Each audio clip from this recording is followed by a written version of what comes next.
큰 박수를 한번 맞아주세요. 네.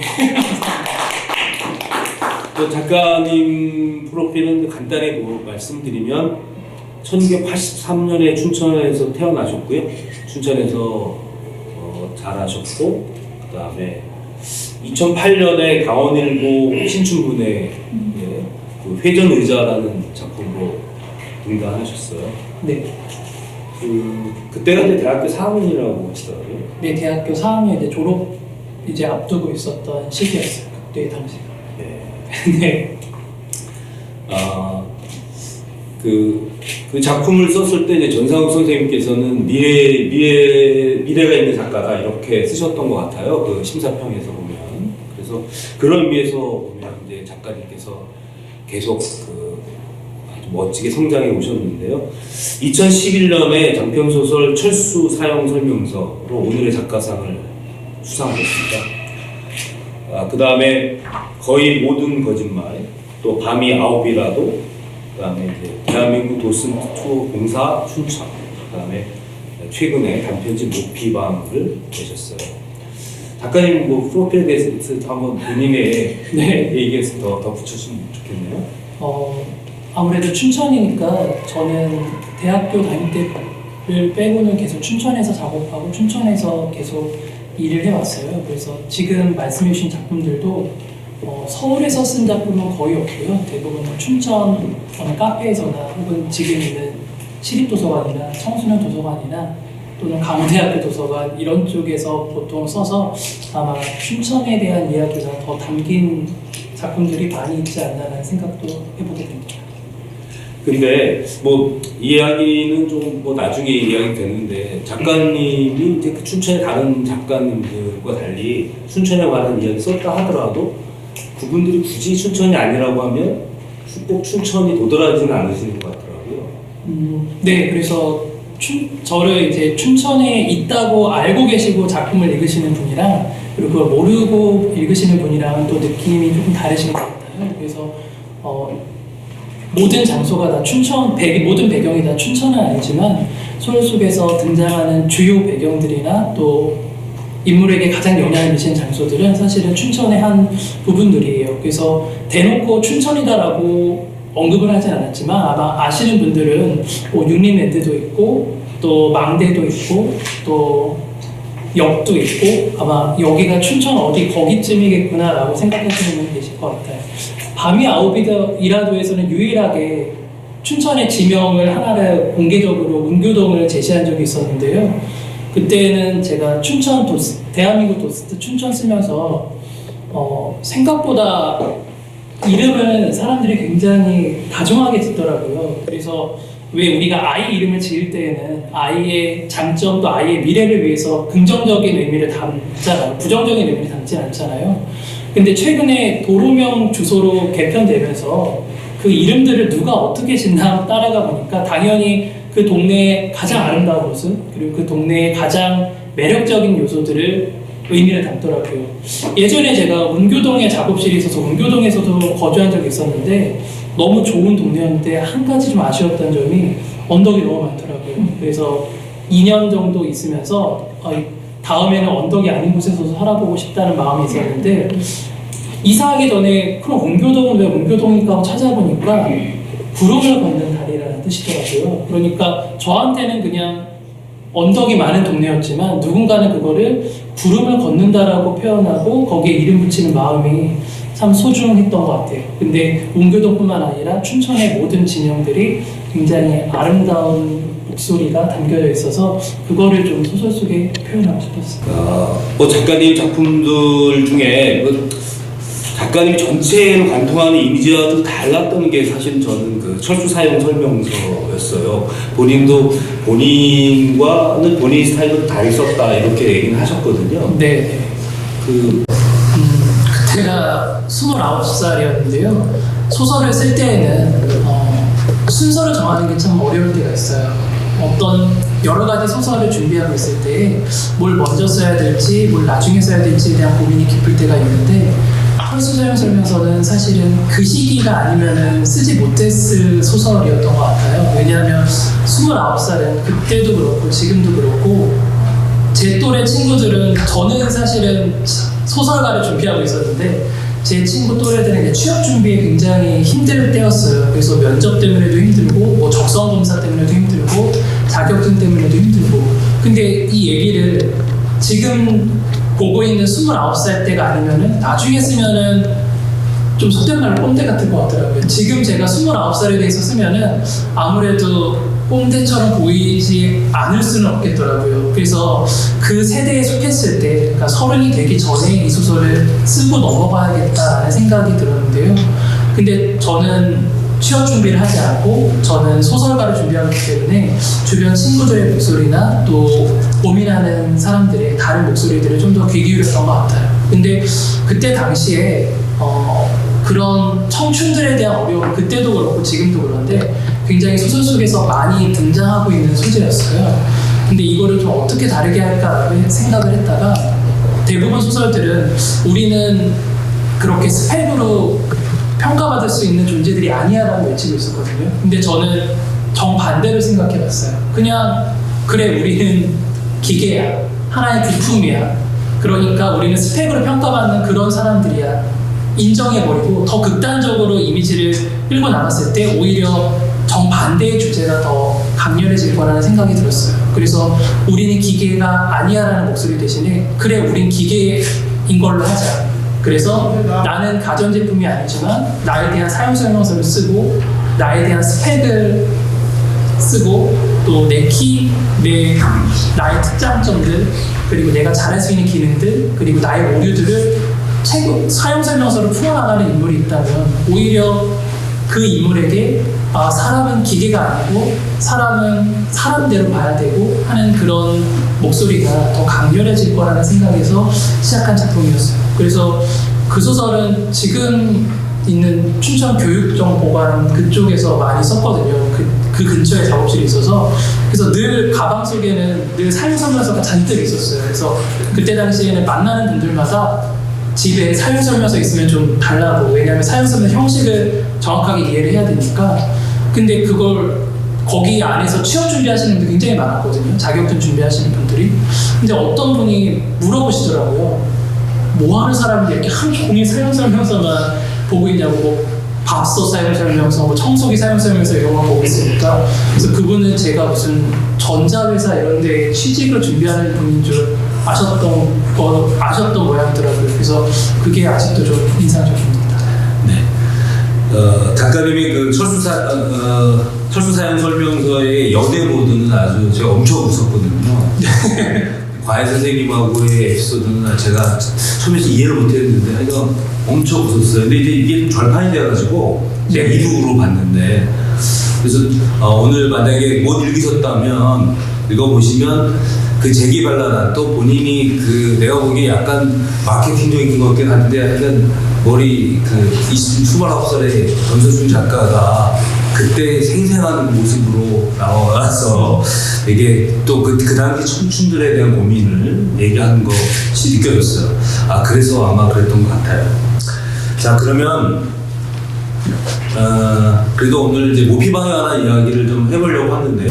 소설집은 다 아시겠지만 장편 소설이 아니라 단편 소설을 모아놓은 책이에요. 그러다 보니까 제가 말씀 아까 주셨던 것처럼 강원일보 신춘문예에 당선된 단편 소설부터 그리고 공교롭게도 39살까지 쓴 단편 소설들 가운데에서 선별해서 묶은 책이거든요. 그러다 보니까 저한테는 개인적인 의미는 저의 30대를 마무리하면서 20, 30대에 썼던 작품들을 쭉 훑어보고 또 정리하고 묶어보는 작업이 이번 소설집의 중요한 의미였어요. 그러다 보니까 좀 창피한 것도 있고, 또 어떨 때 우리 20대, 30대 떠올리면은 늘 즐거운 기억만 있는 건 아니잖아요. 그래서 때로는 부끄럽기도 하고 왜 이런 글을 발표했나 싶은 생각도 들고, 또 어떤 글은 지금 써도 이거보다 잘 쓸 수 있을까 싶은 작품들도 있었는데요. 그러다 보니까 소설집을 묶을 때 그동안에 소설 한 편을 쓰고 그냥 마무리 짓고 잊어버리고 있었다가 그 소설 속 인물들이나 장면들한테 안부도 물어보고 잘 지냈는지도 물어보고, 그때 제가 좀 세밀하게 다뤄줬어야 되는데 못 다뤄준 거에 대한 미안함도 전하고 하는 일들이었어요.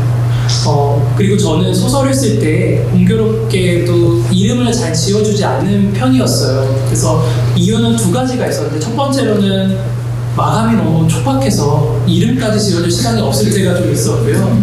두 번째로는 이 이야기가 어떤 특정한 인물이 아니라 우리 모두의 이야기가 됐으면 좋겠다는 생각에서 누가 들어가도 괜찮은 이야기였으면 좋겠다는 마음으로 이름을 짓지 않고 어떤 이름이 들어가도 괜찮은 이야기라는 생각으로 진행을 했었던 것 같아요. 근데 다시 묶으려고 하다 보니까 이름이 꼭 있어야 되는 인물들이 있더라고요. 그래서 저한테는 이 작업이 20, 30대를 돌아보고 그 사이에 소설을 썼던 내용들에서 이름을 지어주고 또 그동안 잘 지냈는지 안부를 물어보는 작업이었던 것 같아요. 그리고 저는 20, 30대에 그런 날 있잖아요. 너무 유난히 컨디션 좋은 날, 갑자기 오늘 에너지가 넘치는 날, 그리고 오늘은 이상하게 좀 힘이 불끈불끈 솟는 날, 그런 날이 있으면 저는 늘 소설을 썼던 것 같아요. 저희 좋은 에너지들, 혹은 오늘은 좀 푹 자고 일어나서 컨디션이 좋다 싶으면은 이 에너지를 어디에 쓸까 생각했을 때 늘 20, 30대는 소설을 썼던 것 같아요. 그게 좋은 건지는 좀 의문이 들어요. 좋은 에너지를 모두 다 소설에 썼던 거는.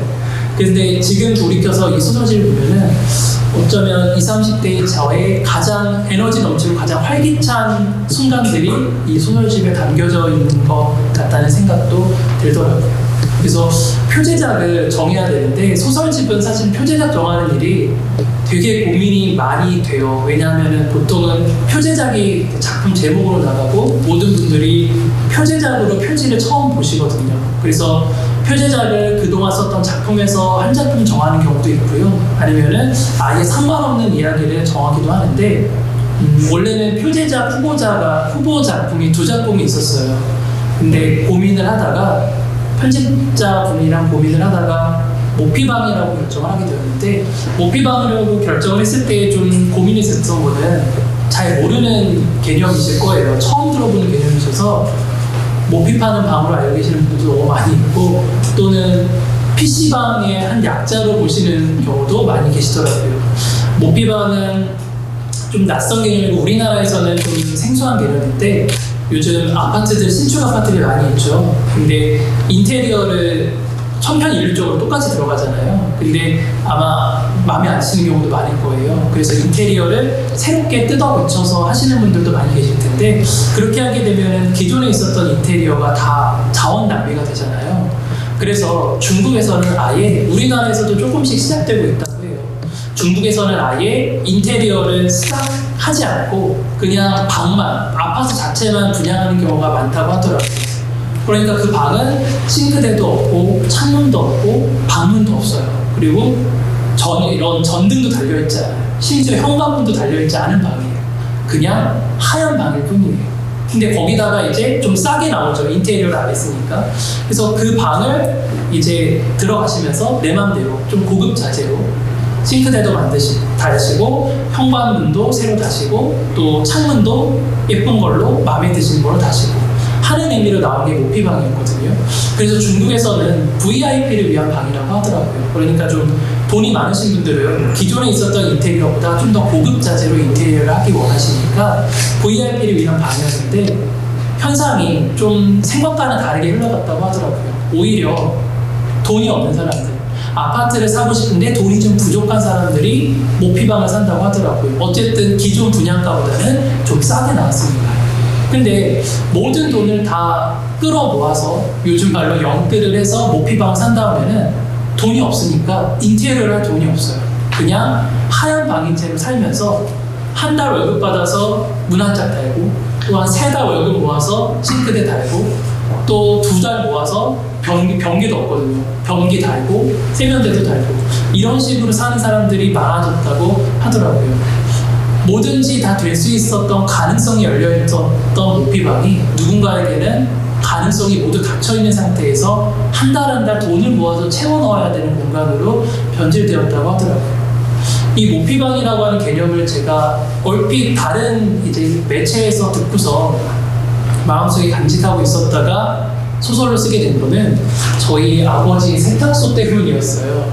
지금은 없는 공간이에요. 혹시 보셨는지 모르겠지만 저희 아버지가 여기에서 한 40년 정도 세탁소를 하셨었거든요. 근데 이 자리가 지금 춘천시청 자리예요. 근데 시청 이제 몇 년 전에 신축해가지고 좀 멋있게 되었죠. 그래서 이 자리까지 이제 시청이 되어서 지금은 제가 가보니까 자전거 도로쯤이 아마 세탁소가 있었던 자리였던 것 같더라고요. 근데 저는 저 세탁소 2층에 보면은 막혀있죠. 저 위에가 방이었어요. 그래서 저기에서 태어나서 저기서 유년 시절을 계속 보내고 아버지가 이제 열심히 일하셔서 아파트를 사시기 전까지는 저기서 초등학교 한 3학년, 4학년 때까지는 저 위에 있는 방에서 자랐어요. 그러니까 저한테는 세탁소가 어떻게 보면은 삶의 시작이었고 또 누군가가 글을 처음에 어떻게 쓰게 됐어요? 라고 물었을 때 제일 처음 떠오르는 공간이 이 세탁소였거든요. 그래서 세탁소는 가보시면 아시겠지만 모든 세탁소들은 천장에 옷이 잔뜩 걸려 있잖아요. 그래서 저도 늘 어렸을 때 기억을 떠올리게 되면은 늘 천장에 있었던 옷을 바라보면서 늘 누워 있었던 것 같아요. 근데 그 옷을 보면서 저 옷은 누구 거고 저 옷의 주인은 누구고 하는 생각을 하면서 있어서 부모님이 기억하는 저의 모습은 혼자서도 울지 않고 잘 있던 아이로 기억하시더라고요. 근데 왜 혼자 잘 있었는지 떠올려 보니까 이 위에 천장에 걸린 옷들을 보면서 그 사람의 주인이 어떤 모습일까를 생각했었더라고요. 근데 지금은 몰랐는데 아버지가 세탁소 그만두면서 아버지와 얘기하면서 알았거든요. 아버지가 왜 유난히 반짝거리는 옷들 있잖아요. 좀 스팽글 달린 옷들. 그런 옷들을 일부러 제 눈이 있는 쪽에 걸어두셨더라고요. 왜냐하면은 사정이 어려워서 아이한테 모빌 같은 거 요즘에 흔한데 그때는 되게 귀한 거였거든요. 모빌이나 이런 예쁜 것들을 보여줄 수 없는데 대신에 아이한테 예쁜 옷이라도 좀 반짝거리는 옷이라도 보여주고 싶어서 걸어주셨다고 하더라고요. 아마 그런 걸 보면서 자랐으니까 그래서 모피방에서 나오는 그 세탁소 장면에서 네. 그 표현이 나오잖아요. 네, 맞아요. 읽을 때 읽어보면서 엄청 리얼하게 이 사람 분명히 여기 세탁소로 누워서 옷을 봤다라고 느꼈어요. 네, 그래서 그 경험이 저한테는 참 소중했었던 것 같아요. 그래서 세탁소 얘기를 나중에 써야지라고 생각 미뤄뒀었거든요. 그래서 나중에 제가 좀 더 나이가 들어서 좀 문장력도 좋고 좀 소설도 어느 정도 좀 잘 쓰겠다고 생각이 들었을 때 나중에 써야 되겠다라고 늘 미뤄왔었어요. 근데 어느 날 갑자기 세탁소가 없어진다는 소식이 들려왔어요. 근데 사실 그 소문은 매년 있었거든요. 시청이 신축될 거다. 그러니까 이 건물도 헐릴 거다. 근데 매년 그런 소문이 있었는데 늘 흐지부지 됐어요. 그래서 이번에도 또 그런 얘기만 있고 또 흐지부지 되겠지라고 생각을 했는데 이번엔 진짜더라고요. 진짜 이제 세탁소가 이 건물이 몇 개월 이내에 헐려야 되고 그래서 좀 부랴부랴 세탁소를 좀 비워야 됐어요. 근데 이 과정이 매끄러웠어요. 이 말씀을 드리면 다른 분들이 그게 굉장히 불합리한 일처럼 생각하시는데 매끄러운 과정이었어요. 또 아버지도 나이가 있으셔서 적당한 시기에 그만둬야 될 시기였고 또 거친 과정이 아니었어요. 근데 어쨌든 6개월인가 5개월인가 이내 빨리 세탁소를 비워야 됐어요. 근데 이제 다른 집들과는 다르게 세탁소는 옷을 다 찾아줘야 돼요. 손님들한테. 근데 이 옷을 찾아주는 과정이 상당히 번거롭거든요. 근데 아버지의 마지막 어떤 바람은 이 옷을 모든 주인에게 다 찾아주고 세탁소를 그만두고 싶다는 마음이었어요. 그래서 그만둬야 되니까 폐업 안내문을 써서 붙여야 되거든요. 근데 이제 아버지가 아들이 글을 쓰니 아들이 소설가니까 폐업 안내문을 좀 멋있게 써서 붙여놔라 그러시더라고요. 근데 못 쓰겠더라고요. 그동안 감사했습니다라고 쓰다가 이건 또 약한가? 뭔가 마음이 좀 울적하기도 하고 슬프기도 해서 한 2, 3일 동안 계속 고민했었어요. 폐업 안내문 사실 뻔한 내용인데 그 내용을 쓰는 게 너무 어렵더라고요. 그래서 아버지는 저를 보고서 너는 소설가라는 게 이런 안내문 하나 제대로 못 쓰고 뭐 했냐고. 근데 저한테는 지금까지 쓴 글 중에서 제일 쓰기 어려웠던 글이 세탁소 폐업 안내문이 가장 어려웠던 것 같아요. 그래서 세탁소를 그만두면서 저는 직장을 다니고 있지 않아서 세탁소 비우는 일을 아버지가 6개월 동안 계속 같이 했거든요. 근데 그 5, 6개월이 저한테는 참 소중하더라고요. 아버지의 이야기도 들을 수 있고 세탁소의 내용과 또 옷을 찾아주는 과정에서 좀 안타까운 일도 많이 있고 또 어떤 분은 돌아가신 소설에 나오지만 돌아가신 어머니 부모님의 옷을 보통은 다 태우잖아요. 그 입고 가야 된다는 그런 얘기 때문에 그래서 다 태워버렸대요. 근데 지나고 나니까 너무 아쉽더래요. 부모님이 입던 옷 한 번 없다는 게. 근데 공교롭게도 세탁소에 한 벌 남아 있었어요. 근데 잊어버리고 계시다가 저희가 연락을 드렸죠. 어머니 옷이 있는데 찾아가셔야 될 것 같다. 그랬더니 오셔서 막 우시더라고요. 다 태워버린 줄 알았는데 한 벌이 남아 있었으니까. 그래서 그런 일들을 겪으면서 세탁소에 대한 이야기에 좀 매력을 느꼈거든요. 근데 나중에 이제 세탁소는 그냥 늘 있을 거라고 생각을 했었어요. 아버지는 늘 세탁소에 계실 거고 세탁소는 언제든지 이 자리에 늘 40년 넘게 있었던 것처럼 늘 있었을 거라고 생각을 했는데 이제 6개월 이후에 없어진다니 좀 서둘러야 되겠다. 미루지 말아야 되겠다. 어떤 이야기든 나중에 써야지라는 마음보다 지금 이 순간에 써야 되겠다는 마음이 들더라고요.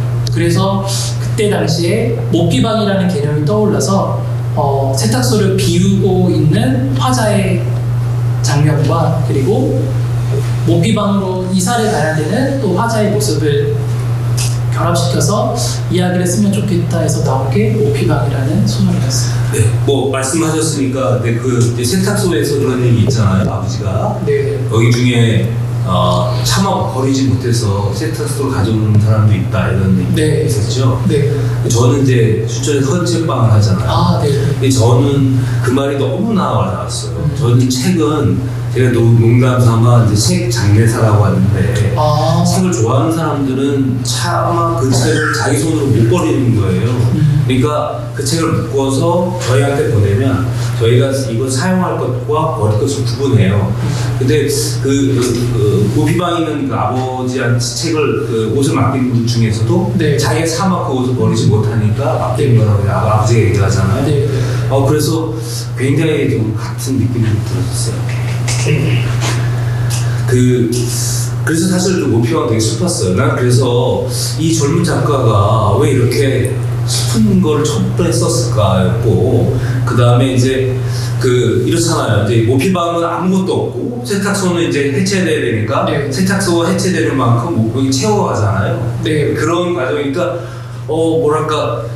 그 부모가 이제 하나씩 뭘 떼어주면 자식은 그걸 성장하고 뭐 이런 느낌도 또 제가 요즘 나이를 들어 갱년기인지 몰라서 좀 눈물이 나더라고요. 그거 때 그래서 네.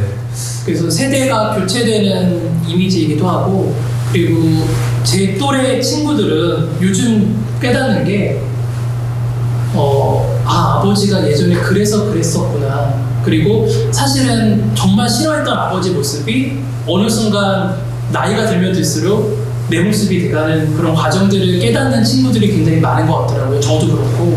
그래서 모피방이 세탁소는 비워지면서 점점 모피방이 채워지는 과정도 어떻게 보면 세대가 점점 달라지는 그런 과정과도 연결시킬 수 있겠다는 생각이 들었어요.